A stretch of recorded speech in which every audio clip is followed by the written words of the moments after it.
ఇట్లా ముఖ్యమంత్రి రేవంత్ రెడ్డి సార్ దగ్గరికి యములాడ రాజన్న గుడిలో పూజలు చేసే అయ్యవార్లు అందరూ కలిసి వచ్చి సీఎం సార్కు శాలువ కప్పి లడ్డు చేతుల పెట్టిర్రు. అటెనక సిక్కి అయ్యవార్లు అందరూ కూడా సీఎం సార్ గోత్రనామాలు తెలుసుకొని ఆడనే నిలబడి అర్చనలు చేసిర్రు. మొన్నటి బడ్జెట్ సమావేశాలల్లో రాజన్న గుడి వంపులు సొంపులు మార్చాలని అచ్చరాల 50 కోట్ల రూపాయలు సర్కారు కేటాయించిందట కదా.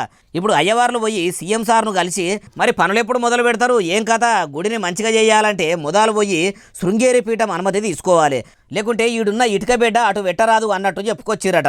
సీఎం సార్ కూడా మరి ఆఫీసర్లను పిలుచుకొని పీఠమూలను అడిగి పర్మిషన్ తీసుకునిరా అని కూడా చెప్పిండట. ఇప్పుడున్న సవలతుల కంటే ఇంకా సూపర్ సౌకర్యాలు చేయాలి, మన ప్రభుత్వంలో గుళ్ళకాడ కూడా మార్పు రావాలి అన్నట్టు చెప్పిండట.